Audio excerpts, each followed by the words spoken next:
Olá, povo brasileiro, eu estou aqui para ler mais um capítulo do livro Autobiografia de um Yogi.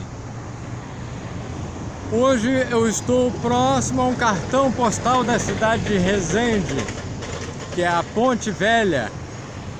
E o nome oficial dessa ponte é Ponte Nilo Peçanha. Eu vou ler hoje um capítulo do livro Autobiografia de um Yogi. Vou ler o capítulo 8. O capítulo 8 está na página 74.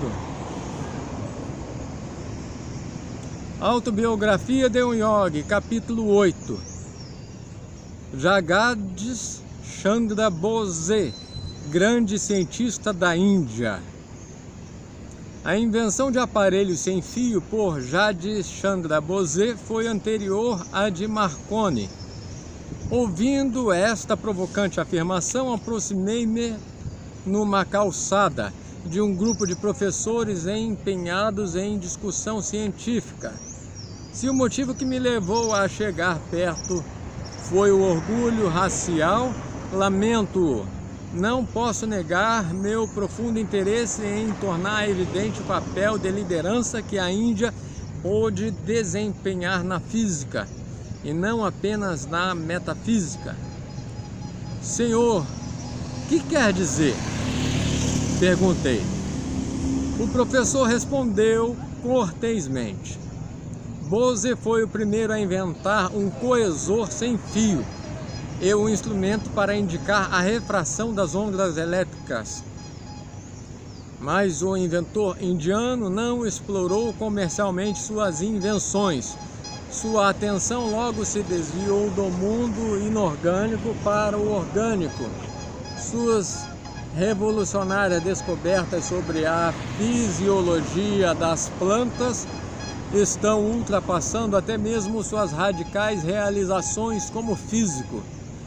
Agradeci cortesmente ao professor. Ele acrescentou: o grande cientista leciona no President's College, onde é um dos meus colegas. No dia seguinte fiz uma visita ao sábio em sua casa, que ficava próxima da minha. Há muito tempo que eu admirava a respeitosa distância. O sério, reservado botânico cumprimentou-me delicadamente. Era homem robusto de uns 50 anos, de belas feições, cabelo grosso, testa larga e olhos abstraídos de um sonhador. A exatidão que punha em suas palavras denotava os hábitos científicos de uma vida inteira. Regressei recentemente de uma visita às sociedades científicas ocidentais.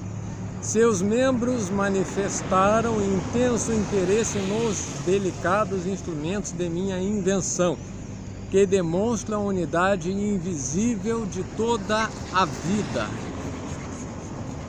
Toda ciência é transcendental ou deixa de existir. A botânica está agora formulando a teoria certa. Os avatares de Brahma logo serão os manuais de história natural. Isso foi escrito por Emerson. O cresógrafo Bose permite ampliar 10 milhões de vezes. O microscópio aumenta apenas alguns milhares de vezes.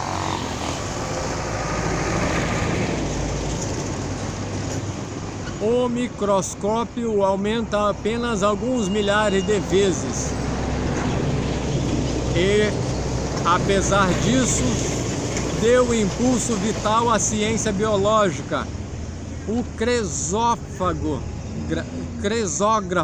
cresógrafo desvenda incalculáveis horizontes. Muito o Senhor fez para acelerar o abraço entre Oriente e Ocidente, com os braços impessoais da ciência. Estudei em Cambridge. Admirável é o método ocidental de submeter toda a teoria à escrupulosa verificação experimental. tenho aliado sempre o procedimento empírico ao dom de introspecção, que é a minha herança oriental. Juntos, os dois processos me permitiram sondar os silêncios de reinos da natureza, incomunicáveis a longo tempo. Os reveladores gráficos do meu cresógrafo são provas aos olhos mais céticos de que as plantas possuem um sistema nervoso sensível e uma vida emocional variada. Amor, ódio, alegria, medo, prazer, dor, excitabilidade, estupor e inúmeras outras reações a estímulos são tão universais nas plantas como nos animais. Toda ciência é transcendental. Cadê? Cresógrafo. Cresógrafo vem da palavra latina crescere, significa crescer. Pela invenção do cresógrafo e de outros instrumentos, Bose recebeu o título de cavaleiro inglês em 1917. O singular palpitar da vida em toda a criação poderia parecer uma imagem poética antes de sua descoberta, professor. Conheci um santo que jamais arrancava uma flor. Deveria roubar da roseira seu orgulho em ser bela? Deveria ofender sua dignidade com meu rude gesto de despila? As palavras de compaixão do santo são literalmente comprovadas pelas descobertas que o senhor fez. O poeta é íntimo da verdade, enquanto o cientista se aproxima dela desajeitadamente. Um dia venha ao meu laboratório e veja o inequívoco testemunho do cresógrafo. Agradecido, aceitei seu convite e me despedi.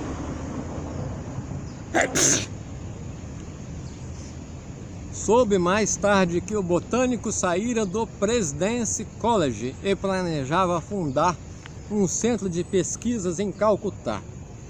Quando o Instituto Bose foi inaugurado, compareci à solenidade.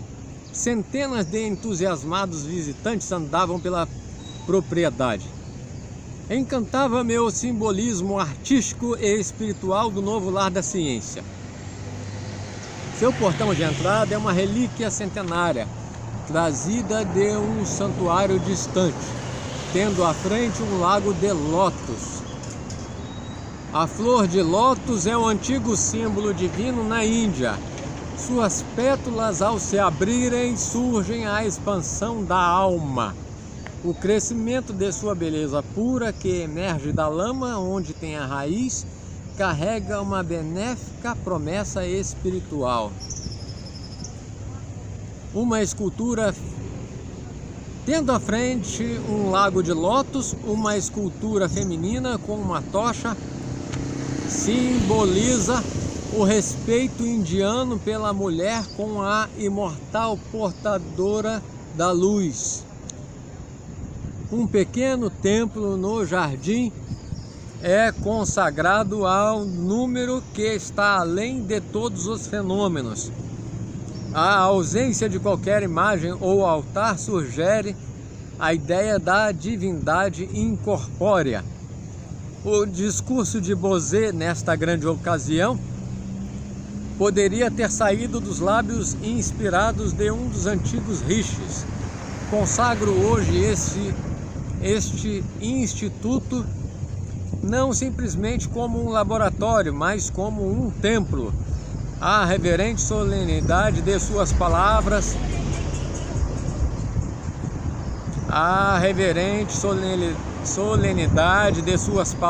estendeu-se como um manto invisível sobre a multidão que lotava o auditório. No decorrer de minhas pesquisas, fui inconscientemente levado às fronteiras da física e da fisiologia. Para meu espanto, descobri que as linhas limítrofes se desvaneciam e que pontos de contato emergiam entre os reinos do vivo e do não vivo. A matéria inorgânica foi percebida como algo não inerte, vibrava intensamente sob a ação de forças numerosas. Uma reação universal parecia colocar o metal, o vegetal e o animal sob a mesma lei. Todos exibiam essencialmente os mesmos fenômenos de fadiga e depressão, com possibilidades de recuperação de estímulo, bem como a permanente falta de reação associada à morte. Cheio de assombro diante desta fantástica generalização, foi com grandes esperanças que anunciei minhas descobertas para a Royal Society. Descobertas demonstradas através de experiências. Os fisiologistas presentes, porém, me aconselharam a limitar minhas pesquisas ao campo da física, onde reconheciam meu sucesso, em vez de invadir seus reinos estanques. Sem querer, eu me extraviara nos domínios de um desconhecido sistema de castas, ofendendo sua etiqueta. Um inconsciente preconceito teológico apresentou-se também, o que confunde ignorância com fé. Frequentemente esquecemos que aquele que nos cercou com o mistério da criação, sempre em evolução, deu-nos também o desejo de questionar e de entender. Incompreendido pelos outros durante muitos anos, finalmente entendi que a vida de um devoto da ciência está inevitavelmente repleta de esforços intermináveis. Cabe a ele lançar sua vida em ardente oferenda, encarando perda e ganho, sucesso e fracasso, como a mesma coisa. Com o tempo, as principais sociedades científicas do mundo aceitaram minhas teorias e descobertas, reconhecendo a importância da contribuição indiana à ciência. Acreditamos que nas principais universidades, nenhum departamento, particularmente o de estudos humanísticos, estará completo sem um especialista adequadamente treinado nos aspectos indianos desta disciplina.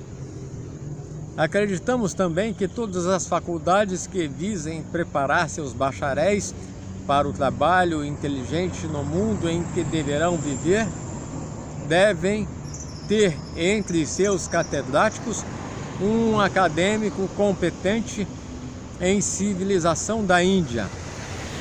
Trechos de um artigo do professor W. Norman Brown, da Universidade da Pensilvânia, publicado em maio de 1939 no Bulletin of American Council of Learned Societies, Washington, D.C. Pode qualquer coisa pequena ou limitada alguma vez satisfazer-me a mente da Índia, unindo sua tradição sempre viva a um poder vital de rejuvenescimento? Nossa terra se readaptou a si mesma através de incontáveis transformações. Sempre existiram indianos que, desprezando o instantâneo e cativante prêmio do momento, buscaram a realização dos mais altos ideais da vida, não através da renúncia passiva, mas pelo esforço ativo. O fraco que recusa o combate nada ganha, porque nada renunciou. Só quem lutou e venceu pode enriquecer o mundo, compartilhando os frutos de sua experiência vitoriosa. O trabalho já realizado pelo laboratório Bose sobre a relação da matéria e sobre as inesperadas revelações da vida vegetal descortinou vastas áreas da pesquisa na física, na fisiologia, na medicina, na agricultura e até na psicologia. Problemas até então encarados como insolúveis são agora trazidos à esfera da investigação experimental. Mas não se obtém grandes triunfos sem rigorosa exatidão. Daí a extensa bateria de aparelhos e de instrumentos supersensíveis projetados por mim, expostos em seu estojo no saguão do Instituto. Eles dão testemunho do esforço prolongado para ir além das aparências enganadoras e penetrar na realidade que permanece invisível, do contínuo trabalho, persistência e recursos usados para superar as limitações humanas. Todos os cientistas criativos sabem que o verdadeiro laboratório é a mente, onde as leis da verdade são descobertas por trás das ilusões. As conferências feitas aqui não serão meras repetições de conhecimentos de segunda mão. Anunciarão novas descobertas demonstradas pela primeira vez nessas salas. Com a publicação regular das atividades do Instituto, as contribuições indianas chegaram ao mundo inteiro. Tornar-se-ão propriedade pública. Nenhuma patente será requerida. O espírito de nossa cultura nacional exige que estejamos sempre livres da profanação de utilizar o conhecimento apenas para ganho pessoal. Além disso, desejo que as instalações do Instituto estejam, na medida do possível, disponíveis aos pesquisadores de todos os países. Quanto a isso, esforço-me para levar avante as tradições de meu país. Há 25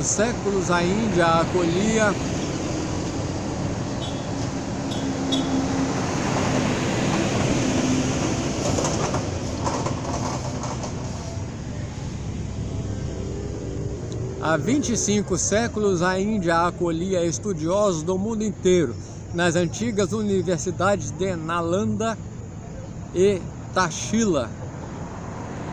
Embora a ciência não seja nem do Oriente nem do Ocidente, mas internacional em sua universalidade, a Índia está especialmente capacitada para fazer grandes contribuições.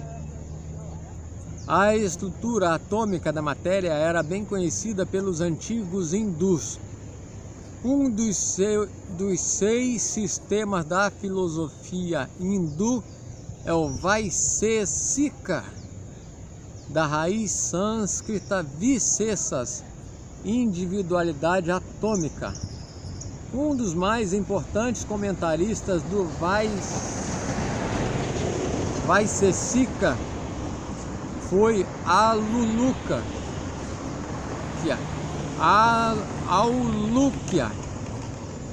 também chamado Kanada, o comedor de átomos, nascido há cerca de 2.800 anos. Em um artigo escrito por Tara Mata na revista East West, de abril de 1934, foi apresentado um resumo dos conhecimentos científicos do Vaisesika. Embora a teoria atômica moderna seja, em geral, considerada um novo progresso científico, ela foi brilhantemente exposta há muitíssimos anos por Kanada, o comedor de átomos. O termo sânscrito anos traduz-se corretamente como átomo. Na posterior acepção literal grega de não cortado ou indivisível. Outras explanações científicas dos tratados Vaisesika de era anterior a Cristo incluem o movimento das agulhas em direção aos ímãs, a circulação da água nas plantas, Akash ou éter, inerte e sem estrutura, com base transmissora das forças sutis, o calor solar como causa de todas as outras formas de calor, O calor como causa da alteração molecular. A lei da gravidade causada pela propriedade inerente a átomos terrestres da força de atração causa da queda dos corpos. A natureza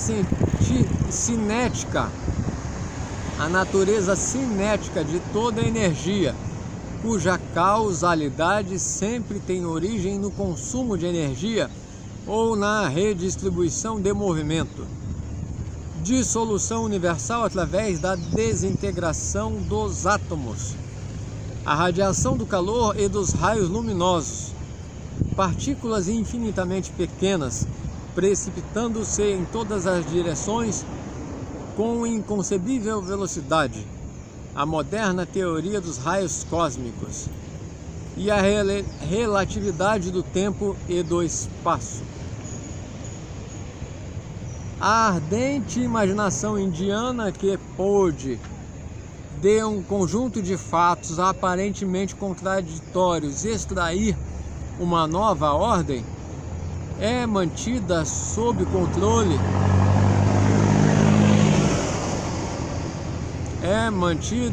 controle pelo hábito da concentração. Mas esta restrição confere à mente o poder de manter-se na busca da verdade com infinita paciência. Eu tinha lágrimas nos olhos às últimas palavras do cientista. Não é paciência. De certo, um sinônimo de Índia, desconcertando igualmente o tempo e os historiadores. Visitei novamente o centro de pesquisas logo após o dia da inauguração. O grande botânico, fiel à sua promessa, recebeu-me em seu tranquilo laboratório. Ligarei o cresógrafo a esta samambaia. A ampliação é tremenda. Se o rastejar de um caracol fosse ampliado na mesma proporção, a criatura parecia ter a velocidade de um trem expresso. Meu olhar fixou-se com atenção na tela que refletia a sombra ampliada da samambaia. Pequenos movimentos de vida eram agora claramente perceptíveis. A planta crescia lentamente diante de meus olhos fascinados. O cientista tocou uma ponta da samambaia com uma vareta de metal. A pantomima que se desenvolvia parou bruscamente, retomando seus eloquentes ritmos logo que a vareta foi retirada. Você viu como até uma leve interferência exterior é prejudicial aos tecidos sensíveis? Comentou Bose. Observe agora. Administrarei clorofórmio e a seguir o antídoto. O efeito do clorofórmio foi deter todo o crescimento. O antídoto foi revigorante. Os movimentos revolucionários presenciados na tela me prendiam mais do que o enredo de um filme. Meu companheiro, aqui no papel de vilão, introduziu um instrumento cortante numa parte da samambaia. A dor manifestou-se por agitações espasmódicas. Quando ele passou uma lâmina parcialmente pela haste, a sombra agitou-se com violência e em seguida imobilizou-se no ponto final da morte. Cloroformizando antecipadamente uma árvore enorme, consegui transplante bem sucedido. Normalmente, esses monarcas da floresta morrem logo depois de uma mudança. Jagade sorria, feliz ao narrar a operação salva-vidas. Os gráficos de meus delicados aparelhos provaram que as árvores têm um sistema circulatório. Os movimentos da seiva correspondem à pressão do sangue no corpo dos animais. A ascensão da seiva não é explicável pelas teorias mecânicas avançadas normais, como, por exemplo, a da atração capilar. O fenômeno foi revelado pelo cresófago como atividade das células vivas, onde peristálticas irradiam-se de um tubo cilíndrico que se estende ao longo da árvore e funciona como um coração de verdade. Quanto mais nosso conhecimento se aprofunda, mais admirável é a prova que um plano uniforme liga todas as formas na diversificada natureza. O grande cientista indicou outro instrumento Bose. Mostrar-lhe-ei experiências com um pedaço de estanho. A força vital nos metais reage negativa ou positivamente aos estímulos. A tinta registrará as várias reações. Profundamente absorto, observei o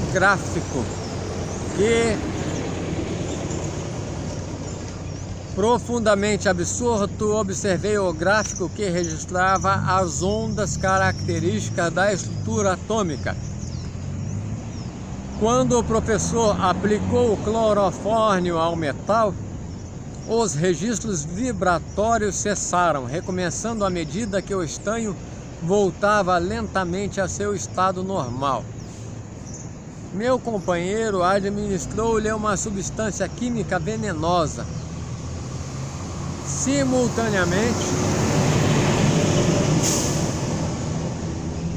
Simultaneamente ao último tremor do estanho, a agulha, de maneira dramática, registrou no gráfico a notícia da morte. O cientista disse: os instrumentos Bose demonstraram que os metais como o aço, usado em tesouras e maquinário, estão sujeitos à fadiga e recuperam a eficiência após pausas periódicas. A pulsação da vida nos metais sofre danos sérios e pode até ser extinta quando se emprega correntes elétricas ou pressão muito forte. Passei o olhar pelas numerosas invenções eloquentes, testemunhos de uma engenhosidade incansável. Senhor, é lamentável que o desenvolvimento da agricultura em larga escala não seja acelerado pelo amplo uso de seus maravilhosos aparelhos. Não seria facilmente possível empregar alguns deles em rápidas experiências de laboratório para indicar a influência dos vários tipos de fertilizantes no crescimento das plantas? Você tem razão.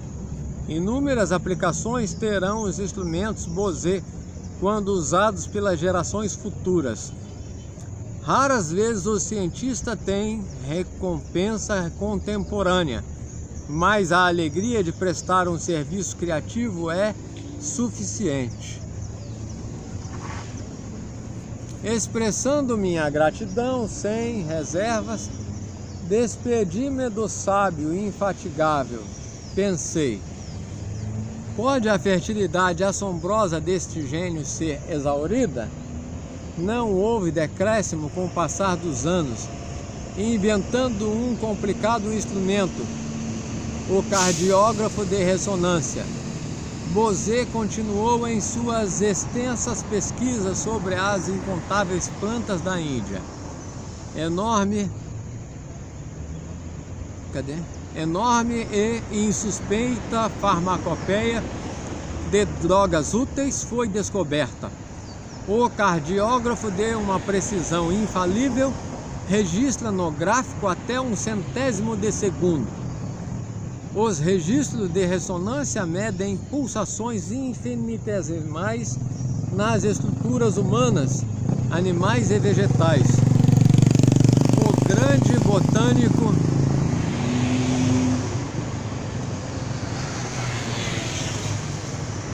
O grande botânico previu que o uso do seu cardiógrafo levará à dissecção em plantas em vez de nos animais.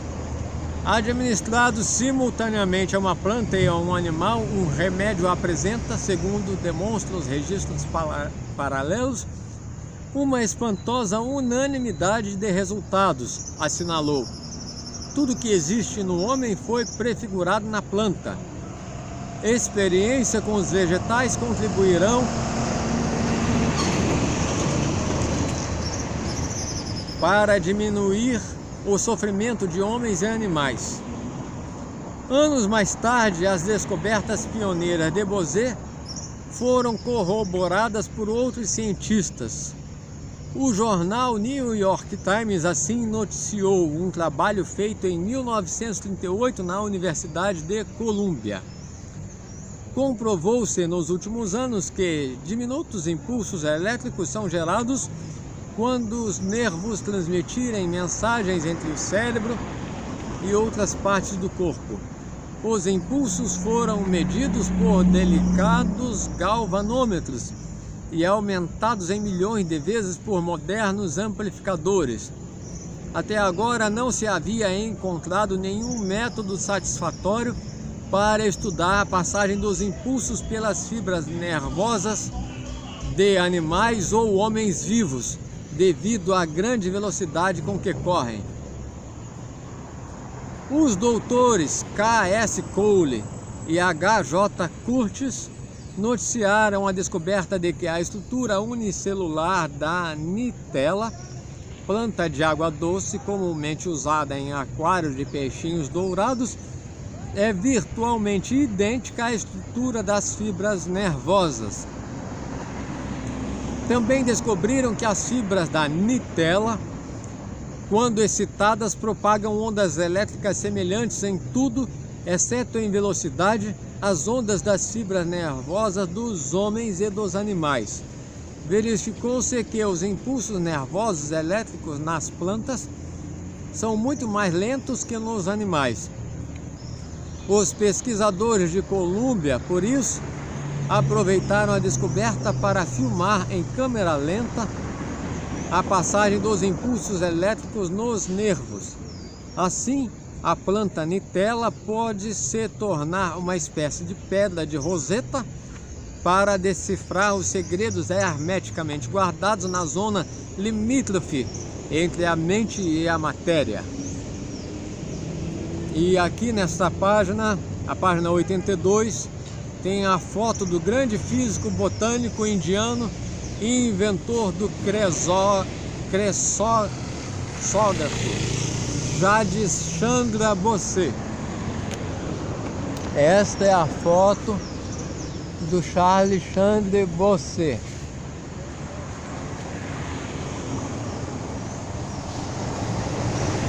O poeta Rabindranath Tagore foi um dos maiores amigos do idealista cientista indiano. O doce cantor de Bengala dedicou a Bose os seguintes versos: Ó eremita, chama com as autênticas palavras do antigo chama, levantai, despertai. Chama o homem que se vangloria do seu saber chástrico, para que deixe as discussões vãs, pedantes e estéreis. Chama aquele tolo pretensioso para que saia e veja a face da natureza, esta ampla terra. Envia este chamado a teu bando de acadêmicos, juntos em torno do sacrifício de fogo, que todos se reúnam, assim que nossa Índia, nossa antiquíssima terra, a si mesma retorne. Que outra vez volte ao trabalho firme, ao dever e à devoção ao seu transe de séria meditação, que ocupe novamente imperturbável, generosa, pacífica, pura, ó, mais uma vez, seu excelso trono e estrado, mestra de todas as terras.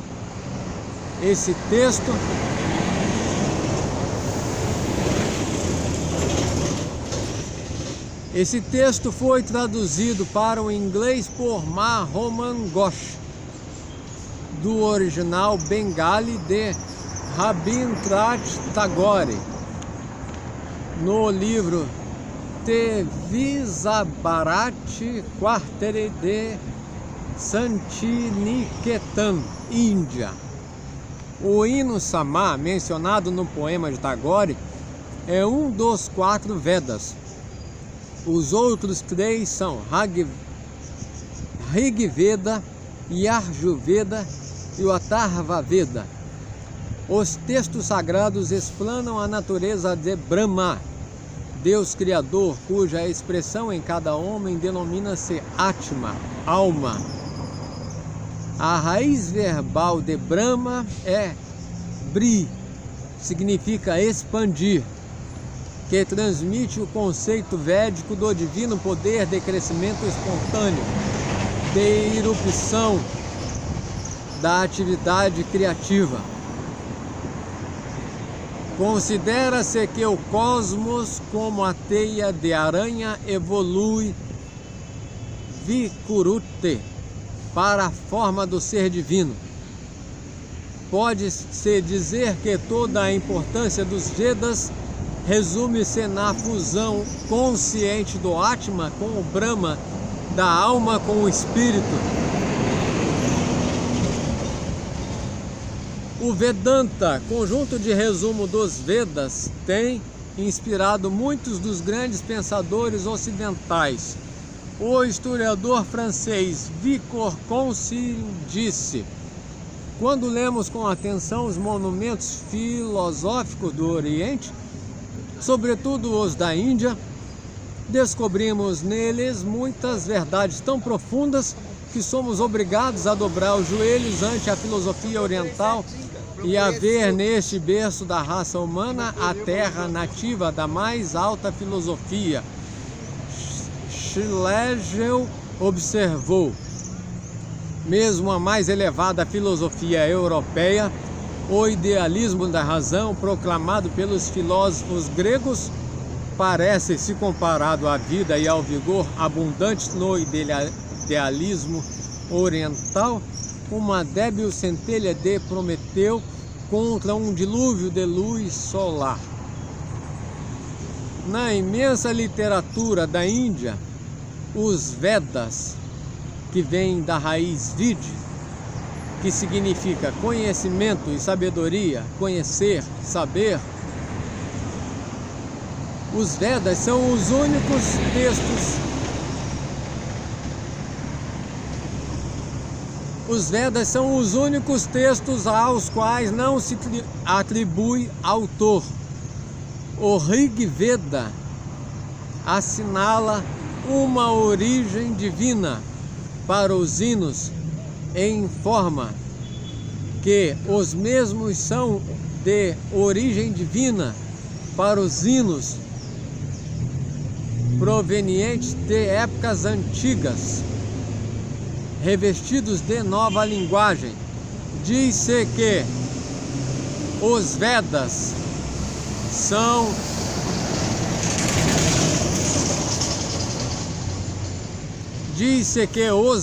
são revelações divinas feitas aos videntes, rishis, através das eras, e possuem finalidade intemporal, nityativa. Os Vedas, revelados por meio do som, foram diretamente ouvidos pelos rishis. É basicamente uma literatura de cânticos e recitação. Por isso, durante os milênios, as 100.000 estrofes dos Vedas não foram escritas, mas transmitidas oralmente pelos sacerdotes brahmanes. O papel e a pedra estão sujeitos aos efeitos destrutivos do tempo. Os Vedas perduram através das eras, porque os rishis compreendiam a superioridade da mente sobre a matéria como meio apropriado de transmissão. O que pode ser melhor do que as lousas do coração? Observando a ordem especial Anupurvi, em que as palavras védicas ocorrem e auxiliados pelas regras fonéticas de combinação de sons, sandhi, e de ligação entre as letras sanatana, e ainda provando por certos processos matemáticos a exatidão dos textos memorizados, os brahmanes preservaram incomparavelmente, desde a obscura antiguidade, a pureza original dos Vedas. Cada sílaba, akshara, de uma palavra védica é dotada de significado e eficácia. Fim do capítulo 8.